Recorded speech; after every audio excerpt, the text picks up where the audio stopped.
Hi, everybody. Thank you for being here, and I'm very happy to be opening this great set of sessions. So today I will be speaking about IoT security, and just for a reality check, how many of you have to deal with IoT security? Raise your hands. All right. So that means that this session is going to be useful for the majority of you because it gives like an overview on what IoT security is, what have been the changes in the last 10 plus years. And I want to start with a little introduction about myself and my job, and why basically you should be spending 40 minutes of your life listening to what I have to say and what you can gain out of this session.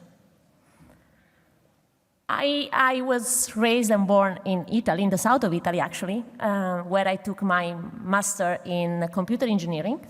I moved in Finland first, in the Netherlands later. You might wonder why someone decides to move to the Netherlands or to Finland once that is born in the south of Italy, but that's another discussion. We can have it over beer. I did my PhD in the Netherlands. It was actually in privacy and intrusion detection. And after that, I started to work with a company which was called Security Matters, and was the first company doing OT security. So that means I have more than 10 years of experience in OT and IoT security and how things have changed.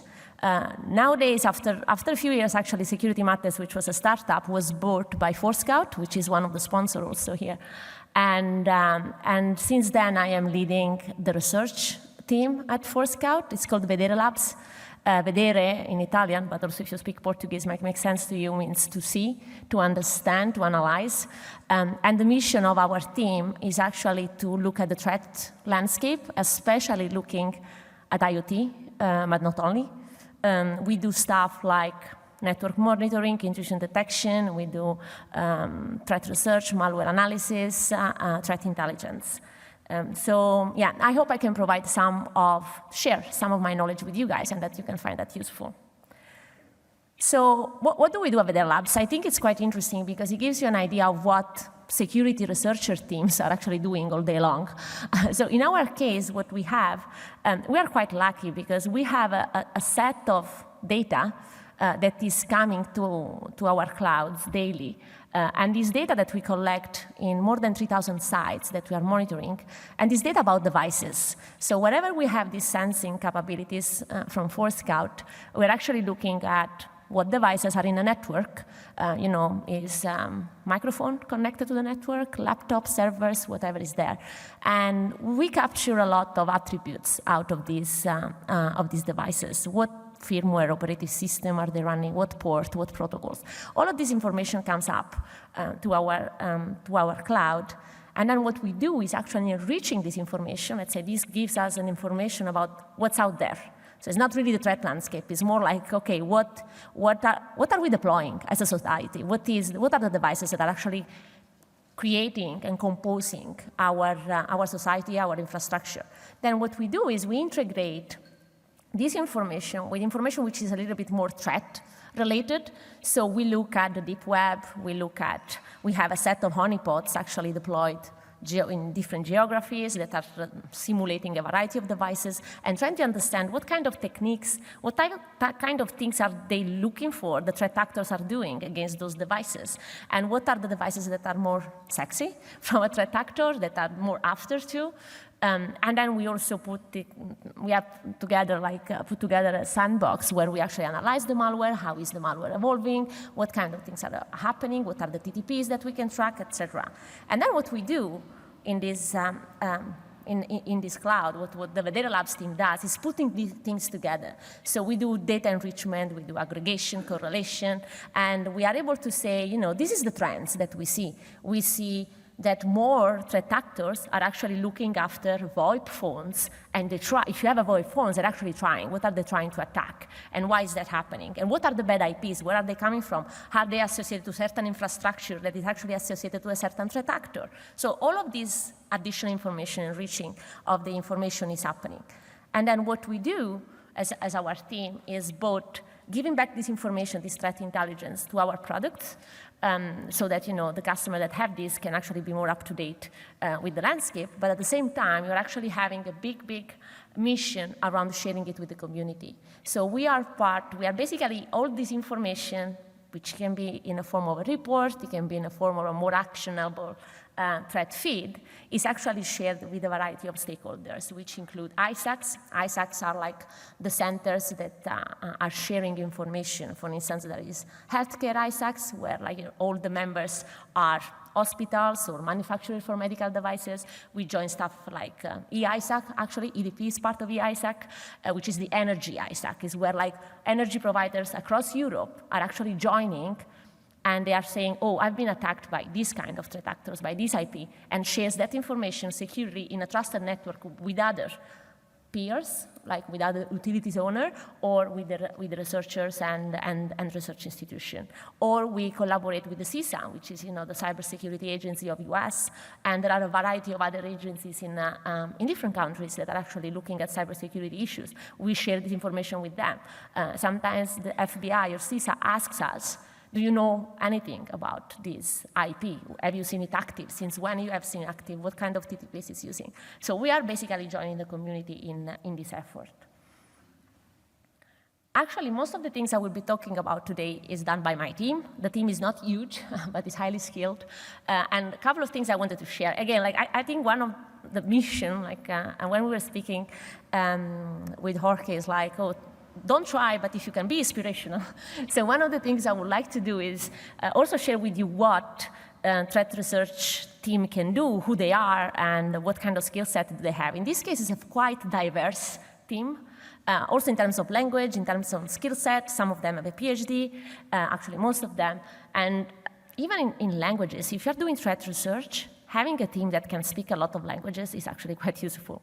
And you need that because, for instance, to understand the comments in the code when you are doing reverse engineering, if you speak Russian, it can be quite useful. If you speak Chinese, even more. So those kind of things actually help. It's things maybe you don't think at the beginning when you're hiring someone, but it's definitely useful. And also we have a broad skill set which allow us to do all the kind of use cases I mentioned before, right? You need machine learning, but you're not focusing on your machine learning. You also need to do some detection, some malware analysis, and you need to learn how to change those skill set and to adapt. Something else that we do is actually building labs. Physically building labs. And I think this is actually something that is incredibly useful if you are in IoT. And it is useful because sometimes when you speak about, IoT is building automation control. IoT is HVAC, heating and ventilation controller. What it really is, what is the device that are actually controlling the HVAC? So what we do, we also have an internship program. We have students coming with us, but also me, myself, I've been built part of that lab. Actually, the house was my dollhouse. And the reason why we wanted to do that is because if you need to buy, to deploy, and to make those systems work, you really understand much better what is the real problem. Some of those devices, when you deploy them, are very difficult to deploy. So the challenge is okay, I have a PhD, and I'm having troubles understanding how to deploy this device. So when deploying this is maybe some, they do it thousands of times, but maybe at the beginning the device is actually complex, they need to understand. They will find some shortcut. And you know what is the result of a shortcut when you're doing an installation of those kind of systems? Security weaknesses. So you really need to understand the problem from the beginning. So this lab that we see here, we have it actually in Eindhoven. It can be visited, and it's quite interesting because it shows really what do you see behind the doors of a control room, behind the doors of, and the control room is everywhere. It's in a hospital, it's in the government, it's in an airport, it's in critical infrastructure, and most of the devices are common, the devices that are there. So today I will discuss what these devices are, and why are they different from the standard way we do security for web application, web servers, or IT systems, because there are quite some differences, and some of them are huge. Now, enough with the little introduction. Let's get started. I will start with definitions. Oops, here. And I promise this is the slide that contains most of the text. Most of the others are going to be easier to digest. But more than focusing on really the definition, what is IoT, what I want to discuss with you is how difficult it is to define IoT.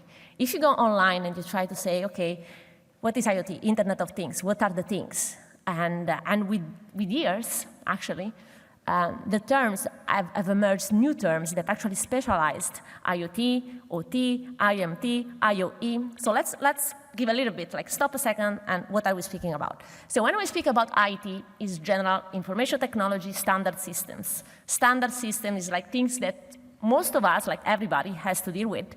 Things like phones, things like laptops, servers, computers, networks. And that's like, until 20 years ago, it was mostly old kind of devices you had to worry about. But in the few last decades, things have changed. First of all, there is something quite important, which is called OT, and stands for operational technology, and is really like the technology that allows you to do controls of processes. So if you think about manufacturing, if you think about the control of a harbor, if you think about the belt for the luggage system in an airport, those are typically controlled by OT system. OT system include things like PLC. You have heard about programmable logic controllers that communicate with SCADA, that have specific network, specific protocols. Those are Sometimes I say that OT stands for old technology because they're very old and legacy systems that sometimes rely on Windows XP, Windows Vista. And then IoT was born, and it was mostly to define what are things that are communicating over the internet. I think that this definition is actually not really correct, because most of the times they don't communicate over the internet. They actually communicate over the network, which can be a LAN, can be connected and secured and controlled. And things typically means a sensor, actuators, so a sensor like for a light bulb, or a sensor for, I don't know, for the temperature in this room. But actually, there is also a huge difference between IoT. IoT is fragmented.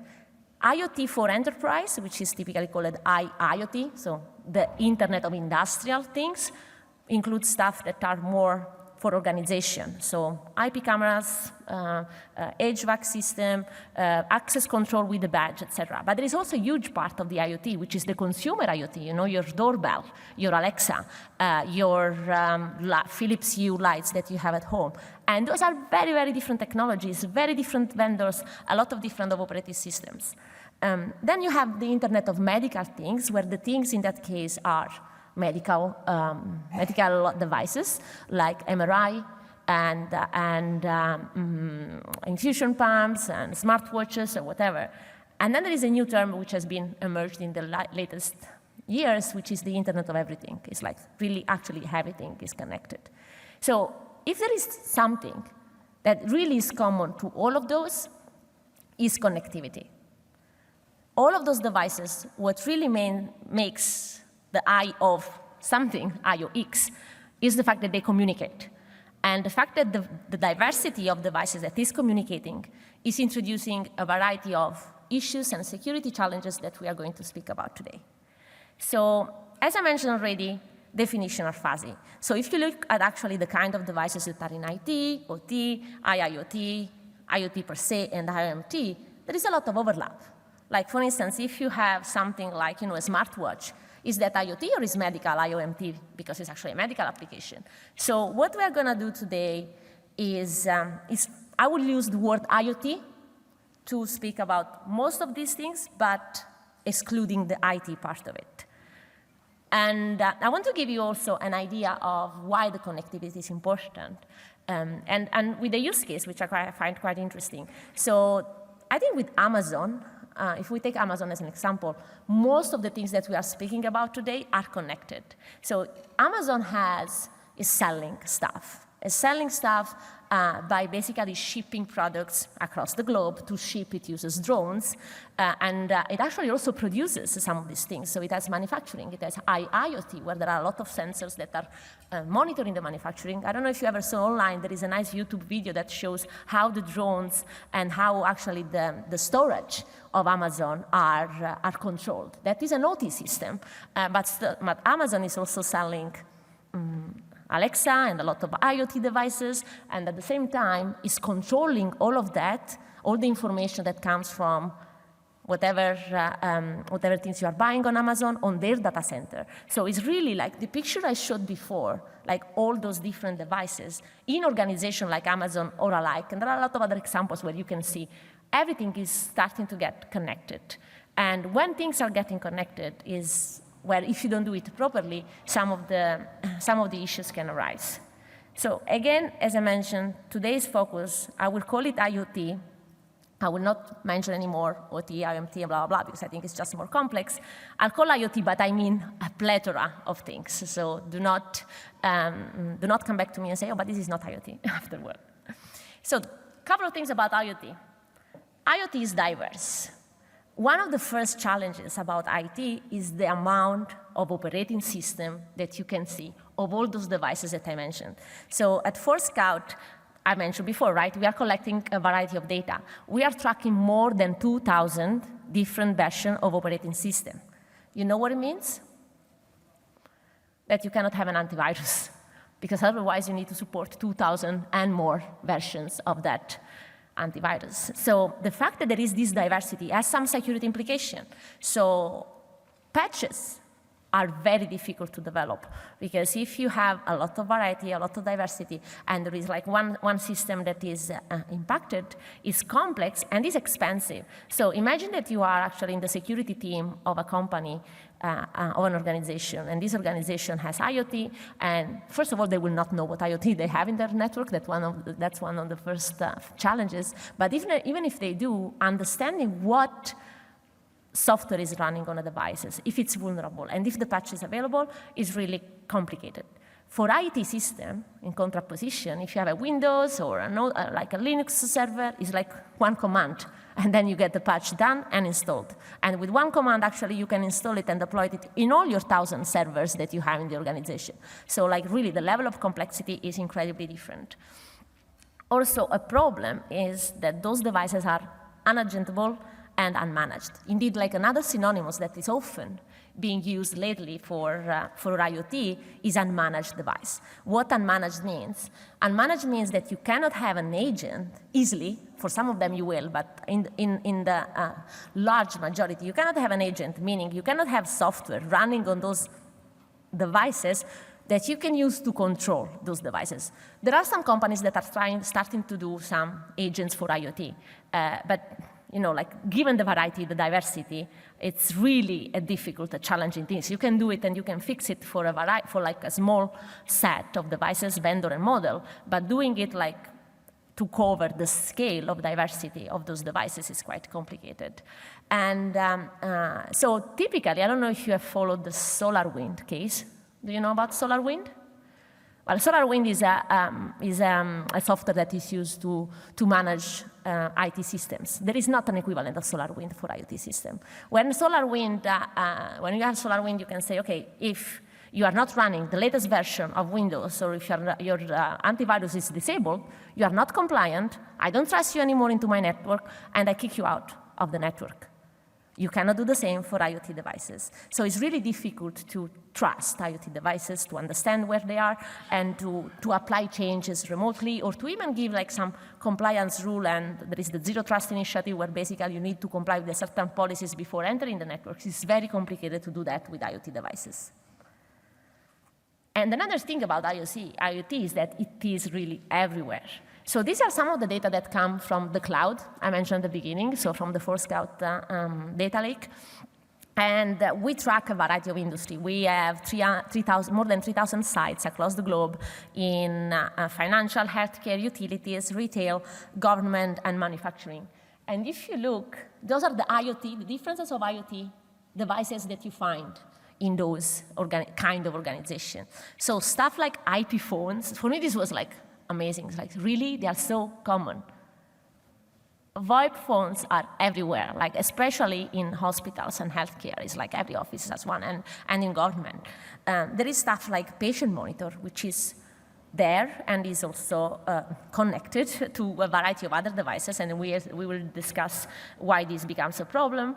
UPSs in operational technology, which are like the one for the devices to deal with energy drops, are also very common. IP cameras are also very common IoT devices. But like the message is, really, there is no reason why someone that is in cybersecurity should ignore the problem of IoT, because it's everywhere. You eventually will have to deal with it.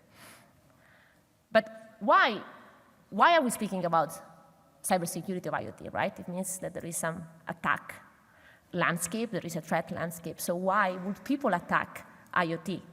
There are a variety of reasons. I'll try to summarize some of them. But if you look at OT and IOMT, so the medical part, they are legacy systems. They are very old. They are investment, even in building automation. There are investment. I think in building automation, the statistic was that 60% of building automation systems are at least 20 years old. And we call them smart buildings. When you go and you look at smart buildings, they are far away from being smart. They are old devices where you put connectivity on top of that. And that's a recipe for disaster, because it's like technology that was designed with insecurity by design. I mean, the vendors even use the term, because it's like what is necessary to have there is reliability and availability. There is no need for confidentiality to be kept. So there is no encryption, no authentication.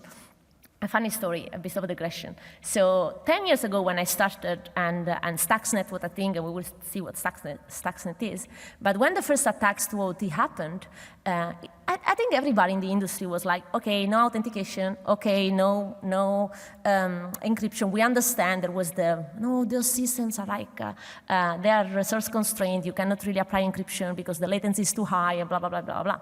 We did a test, well, we did a research now, 12 years after Stuxnet, about the security level of those devices 10 years after, and I don't know how many attacks after, we will see like how many, and the situation is still the same. Still nowadays, if you buy a PLC for your brand new manufacturing plant, you will still have those problems. And this is something that the society and the community should not accept anymore. On the contrary, IoT is new, diverse, different, and nobody really knows what is running into an IoT device, what operating system, what TCP/IP stack, what's there. And then there is the supply chain issue, which we will also discuss, and is not tracked by IT system, so it's really a risk for organization. And on top of that, what you have is that everything is converging, right? The example of Amazon.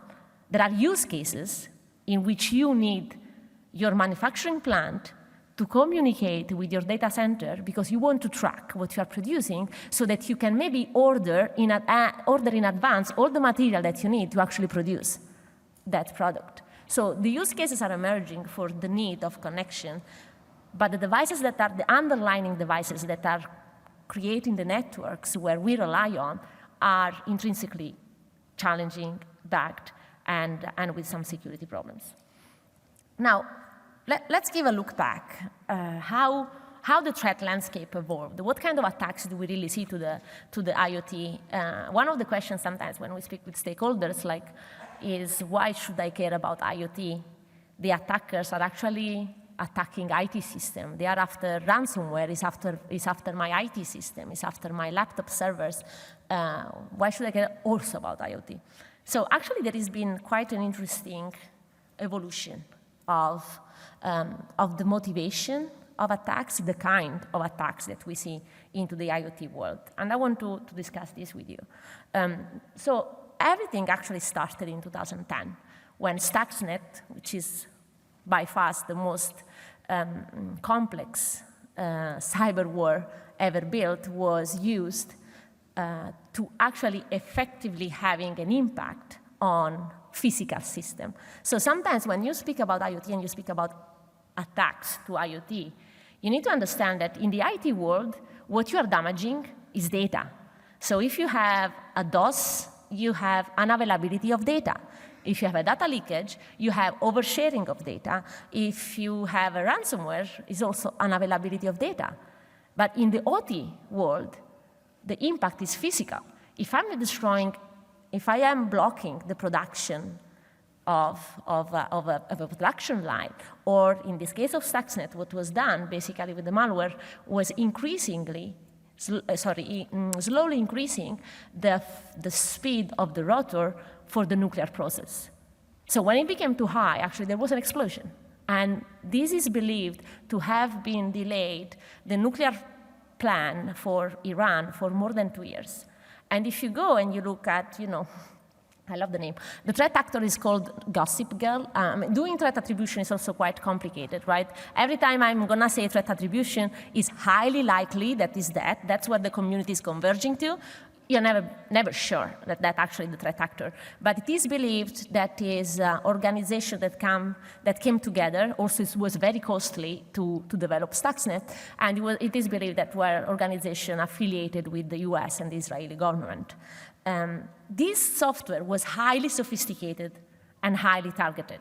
It was really targeted to a PLC in the plan of a very specific model, which was a Siemens PLC, that they knew was used in the plant in Iran. The next attack, which was big when made in the news, there have been also other, and I can give you reference for actually giving a look at every attacks that happened from 2010 to 2022. But the next one worth of attention is Industroyer. Industroyer 1, because recently there is Industroyer 2, which is also called crash override.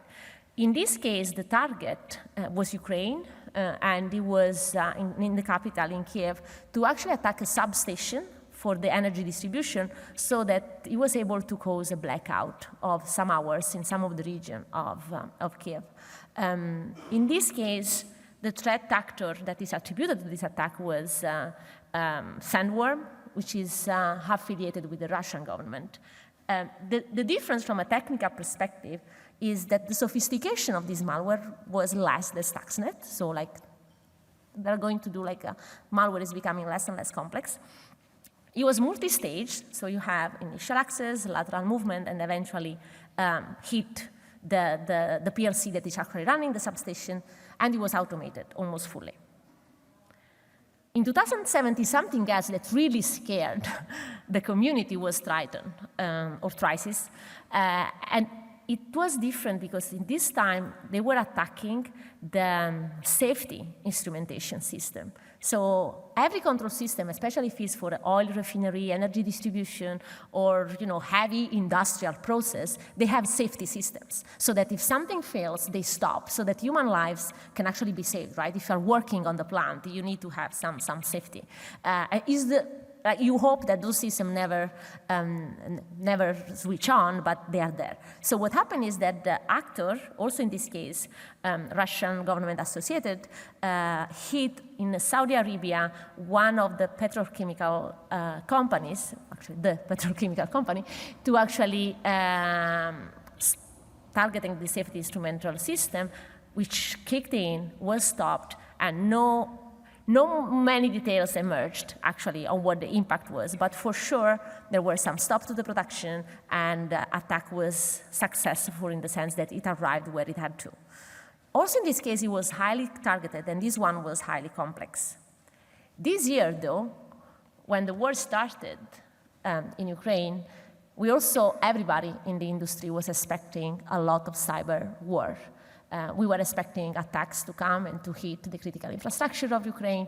And so there was, after a month or two, everybody was a bit surprised. It's like, why it didn't happen at the scale that everybody was predicting? And Industroyer was an attempt, but actually was a failed attempt. If you look at the code of Industroyer 2, it's an evolution of Industroyer 1, but it looks like a proof of concept. It looks like something was wrong. It's like maybe it was deployed too early. So that's the community sort of converging to that idea. Was also the target was Ukraine, actually different critical infrastructures around Ukraine. When the communication in the energy sector, let's say if you want to control the substation for the energy distribution, it happens on a protocol which is called ISE-104, which is typically used for energy and only for energy. And that was the kind of protocol that was, the payload of that protocol was tweaked in this attack. So that's how you understand, they are after the energy sector and not the financial sector, because you will not find this protocol in the financial sector. The sophistication also was low. It looks like a proof of concept. And it was a little bit less targeted because it wanted to be more mainstream. It wanted to attack all kinds of energy utilities that it could, wherever it could. Which brings us again to 2022, where we are seeing ransomware spilling to operational technology or to IT. So ransomware, the primary target of ransomware at the moment is IT system, so that they are able to encrypt it and push the companies to pay for the ransom. What we are seeing is actually that a lot of those ransomware are able to reach the OT for the operational technology or the IT. And then they can encrypt those, and as a sort of byproduct, as a collateral damage, they can actually stop the production. Have you heard about the Colonial Pipeline case? Well, basically, there was it was one of the ransomware which was hitting the IT part, but it was almost propagating. So what the Colonial Pipeline decided to do, which was the victim, was to stop the operational technology. So there were, I don't know if you saw the images of kilometers and kilometers of queue to get oil in US, in the West Coast, or the East Coast. But anyway, it was an impact. So it's like, okay, ransomware is not really only IT, it's actually coming. An organization, if you're an organization that actually have plant or energy distribution or anything to do with physical process, you need to also worry about ransomware hitting your production. And if your production is down, on top of the ransomware that you are paying, you also need to pay the cost for the production being down. So those are kind of risks that you need to take into account. Now, this is the history of what happened. What's happening now? Well, there are some trends that I want to discuss with you and then come to some conclusion. Some of the trends that we have, on top of what we have been saying so far, IoT is diverse, a lot of operating system. There is another issue, which is the supply chain issue, which is not only for IoT, but for IoT it's quite heavy. So we did a research in Vedera Labs. It's called Project Memoria. In Project Memoria, what we did was to analyze the TCP/IP stacks. We analyzed 14 TCP/IP stacks. The TCP/IP stack is the software component that is actually used to create TCP/IP communication between devices. So every networked device has a TCP/IP stack. We took them, some of them open source, some of them private. We reverse engineered, we fuzzied. We found over 90 vulnerabilities in 7 of the 14 stacks. And then, like you have, so we are researchers, security researchers, vulnerability researchers. We are okay. We are sitting on top of 98 vulnerabilities. What do? We contact CISA. And it's like, oh, we have 98 vulnerabilities, what do we do? And they're like, who is impacted? It's like, we don't know. We have no idea who is impacted. Nobody's telling you. An IP camera is not telling you if it's running a certain TCP/IP stack. The same for an infusion pumps.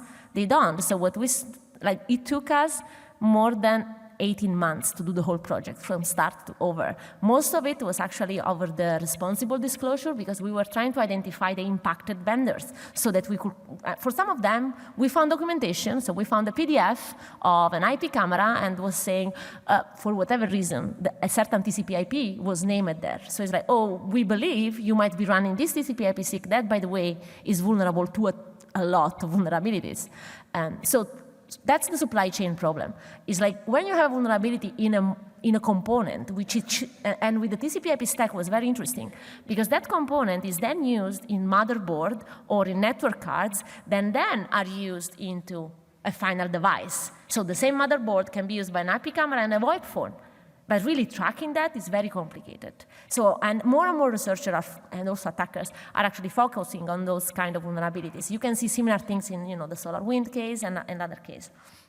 And then there is the insecurity by design that is specifically for IoT, where IoT is developed still, unfortunately, by not having security in mind. And that's a mindset that still needs to be defeated. Other trends are the fact that actually IoT is increasing in number. So if you see here, this graph is also coming from the sensors that we have. OT, IoT, and IoT together, they form almost more than 40% of the devices that we see in average in organizations. That's a lot. So it's something like the IoT should be on the agenda of the security team. The popular IoT devices are especially surveillance, so an IP camera, communication network, physical security, and the plethora of all the other devices I showed in the other slide. And what's happening from an attack perspective is that the threat actors are starting looking at IoT. So IoT is being actively used either as an entry point in several cases or as elements for the botnet in the Mirai case. So Mirai was actually able to get more than 2 million devices on one of the largest botnet ever observed. Or there was a case in a casino in US, the fish tank sensor for actually the temperature was used as an entry level to actually do the attack to the IC system and doing data exfiltration. Even there was a big case in Tesco where something similar happened, and they were able to enter from the POS, which is the payment system. So IoT can actually be also an entry point for more serious attacks. And another trend, and you will see why I'm putting this here, is that actually attackers want money. It might be simple, but like for many years, the reason why cybersecurity for IoT was dismissed is because, this is nation state, right? If you saw at the 5 initial threat sets I discussed, the threat actor was actually nation state. So it's like, only a few organizations are going to be targeted, only highly targeted. This is not a problem for the mainstream. But we are seeing that ransomware, which is the most mainstream attacks that we are seeing nowadays, is actually very present. And the reason why is because actually threat actors are trying to understand the best way to make the most amount of money in the fastest way. So that's actually why ransomware is so popular. Ransomware has been named the threat of the year for 2020, 2021, and I'm sure it's going to be also for 2022. There are plenty of gangs that are deploying ransomware and a lot of money that is involved. And I want to discuss a bit with you how ransomware and IoT can actually meet. And to do so, let's start with some understanding of how ransomware has evolved. So people think, there is a misconception that actually ransomware is about encryption. So it's like if you stop the encryption, you will stop the ransomware. But actually ransomware is about ransom. They want money. So they want as much leverage as possible on your organization to push you to pay the money that you're asking for. So that's how we see an evolution in ransomware. Before was only encrypting the data. Now we are speaking and seeing 2-stage, 3-stage ransomware, where they are first leaking the data, and that's another leverage. It's like, all this sensitive data that your organization, and you're a healthcare organization, are available online, and they were not well protected. So you will have to deal with the GDPR laws, reputation damage, and all the costs associated to that. And also they are doing something that we predict is going to happen. They can actually use IoT, OT, and whatever is meaningful for a process perspective, from a physical perspective, for an organization, to actually block that if the attack actually spills to the OT and to the IoT, and you don't have access to the building anymore, and or you do not have HVAC condition, your production is down. Those are big pushers for you as an organization to actually pay for the ransom that they've been asked. So at this point, so we were doing this analysis last year, and then we started, it's like, okay, but do you really think that, what role the IoT can play in this kind of landscape? So what we did at Vedera Labs, we created, we did an hypothesis. It's like, okay, let's see how feasible it is, how realistic. So again, we monitor 3,000 sites with all kind of networks, understanding also how these networks are created. And it's like, would it really be possible, if I am a threat actor, would it be possible for me to target the OT part of it, or to enter via an IoT device? Then what we did was, okay, let's assume that this hypothesis is true. So we want to enter via an IoT. We want to move laterally and try to encrypt IT. But then we also want to do the double extortion and also stop the IoT system so that we push more an organization to pay. So this was all of an exercise about theory. And that's actually what we did. We have the lab, right? You saw the lab. We configured the lab after some configuration that we have seen in real networks. So in real networks, by the way, segmentation is not really there. So like your IP cameras, most of the times, are on the same network where the servers are, or on the same network where laptops are, or HVAC is. So segmentation is not really a thing. It's a recommendation, something that everybody's recommending for, but it's not really happening. So after the initial access via the IoT, we wanted to do some lateral movement with some techniques that are very common, and then having an impact on the operational technology. So this was the plan. This is a schema of the lab. So, and that's actually how networks typically work. You have an IoT network. Some people tell you, oh, this is on the guest network, it's isolated. Evidence shows that it's not always the case, where you have your IoT devices. In this case, we only put a camera and a NAS. Then you have your corporate network with all your IT systems, servers, and laptops. And then you have your operational network, which has like, the industrial part of it, where you have production, or if you are a hospital, is where you have access control, badges, lighting for the robots for the surgery. So how the attacker work is basically using some exploitation.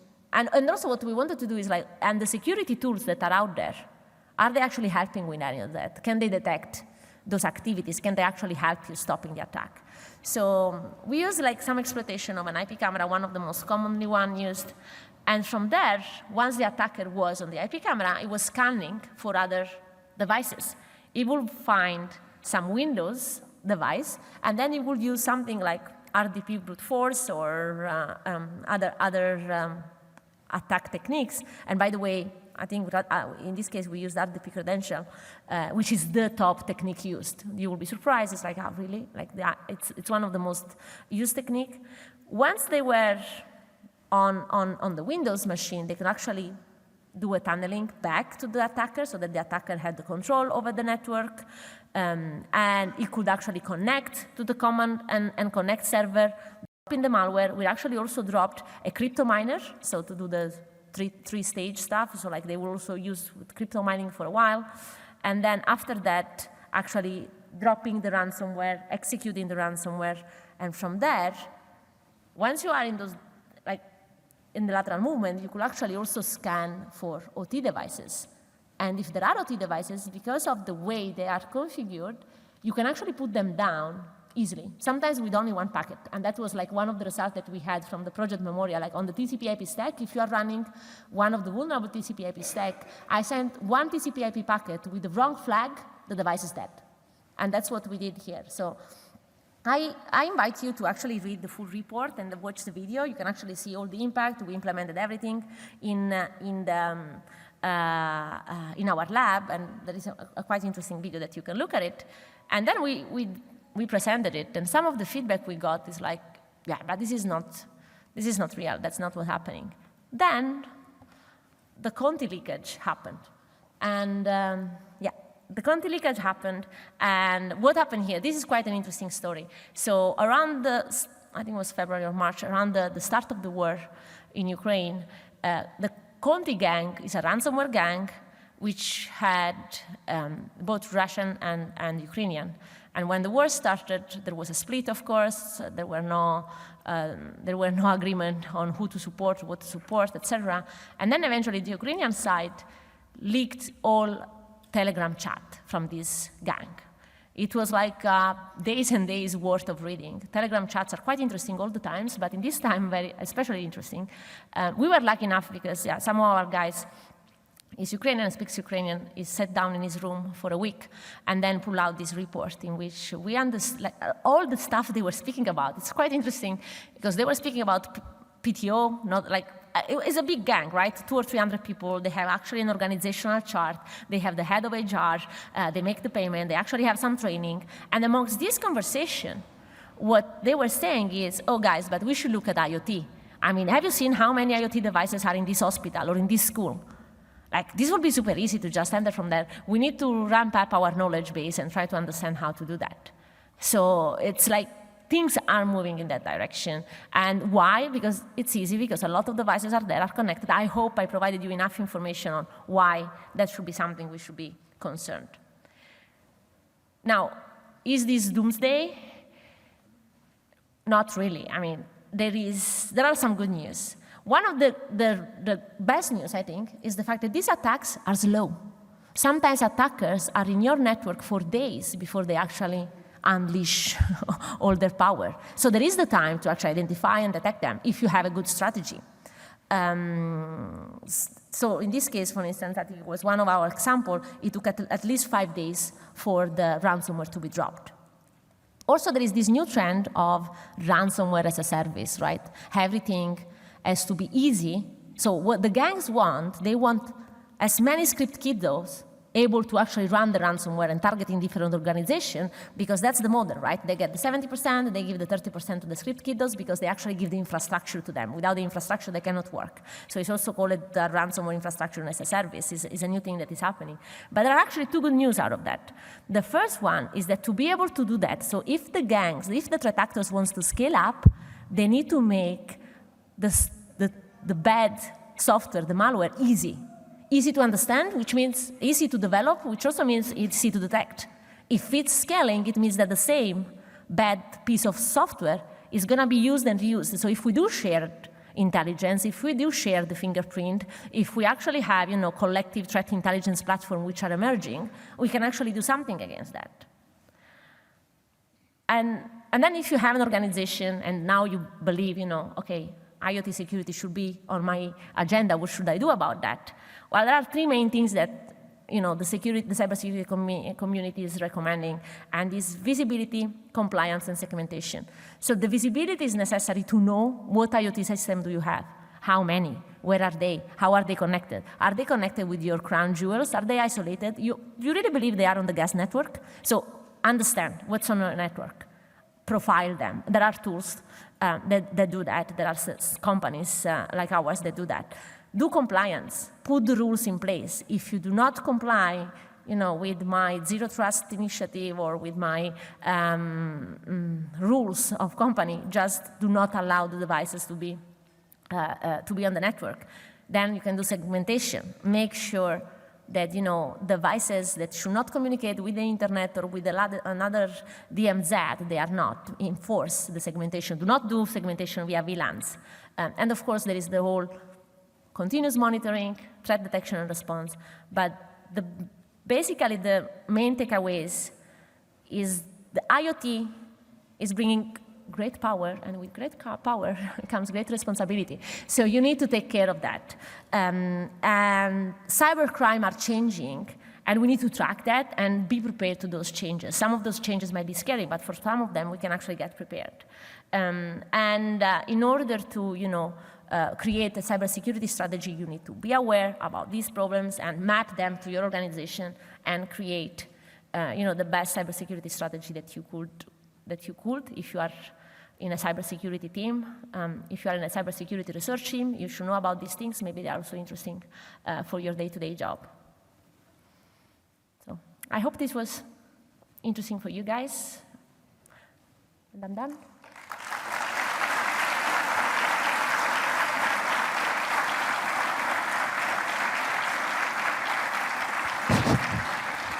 Thank you so much. Thank you so much, Elisa. Anyone wants to ask something to Elisa?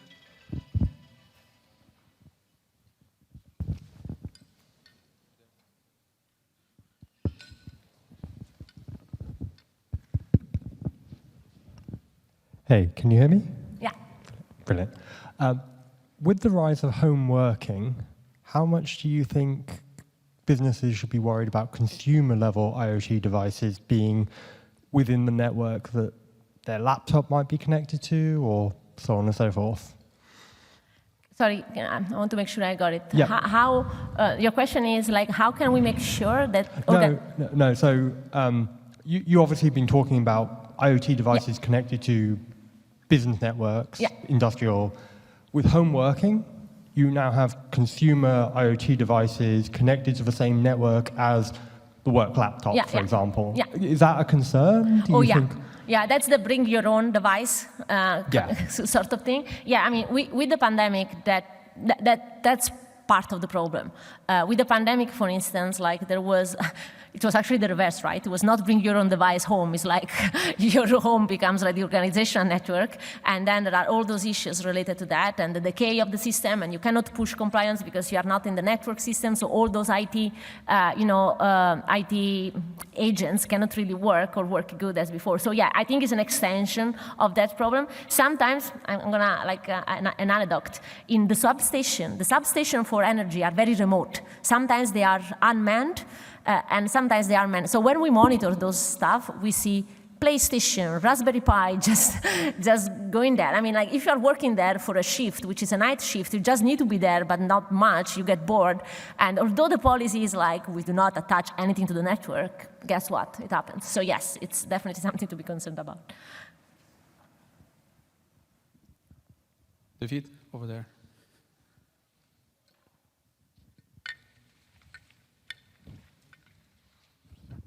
Hello. Hi. Given how hard it is to patch IoT devices, how should we handle disclosing vulnerabilities? That's a very interesting question.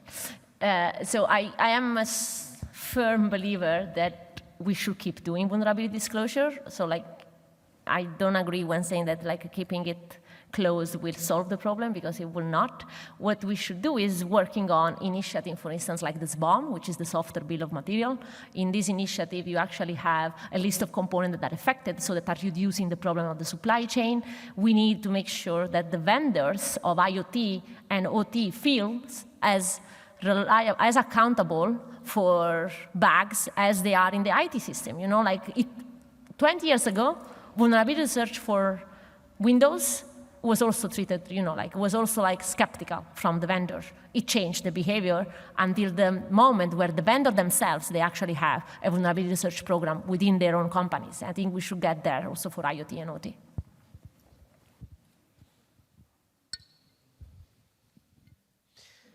I got a question as well. As it's as difficult to patch, especially OT systems, but do you see an interest from the vendors in doing those patches, and interest from the side of the, let's say, end users to patch those devices, or one of them is willing to do something and the other side doesn't? I think there are different forces on this topic, right? You can accept, as an asset owner, I can even accept that the device is vulnerable and it will not be patched, but I need to know. Not doing the vulnerability disclosure would basically mean that I trust that device, but it's vulnerable. And then patch maybe is not the way, because the vendor is out of business or whatever happened, but then I can do a risk assessment. I can see that device is unpatchable, has a vulnerability, for sure needs my attention. So let me put it in a way, let me secure it around it, let me put it like behind the firewall, let me do the segmentation. Maybe patching is not always the solution. Sometimes we can accept that it's not. On the other hand though, like you need to, an asset owner has the capabilities to actually push and put some pressure on the vendor of the device to deliver devices that are more secure. So I think we need to both ways. While we are educating the community and we are slowly changing our mindset, there are other things that we can do in between. I mean, patching is not the only solution. Not always. Anyone else? Hi. So do you see in the future regulation, the necessity to have regulation playing a role in the sense that the vendors keep pushing for more and more devices to be connected to the internet that can have a physical impact in the world, like a toaster, a lamp, or whatever? There's this competition between vendors to have everything connected. Some of the stuff that are being sold as a consumer devices have a potential disastrous impact in our lives. Do you think that regulation will have to play and step in at some point? There is a lot of plenty of regulation, like especially like healthcare, for instance. Like the FDA has put off of the market an infusion pump because it was insecure. So and both the FDA, the CISA in US especially, they are coming with a lot of regulations. If you have if you are an asset owner if you are running a critical infrastructure, and critical infrastructure is a lot, like transportation, energy, even manufacturing in some, in some countries, then you need to have risk assessment and I think vulnerability assessment every week. So there are coming those kind of regulations. They are not touching too much the IoT consumer, but for sure the enterprise and the organization IoT is being touched by those. They are coming and they are going to be quite strict, and some of them are already.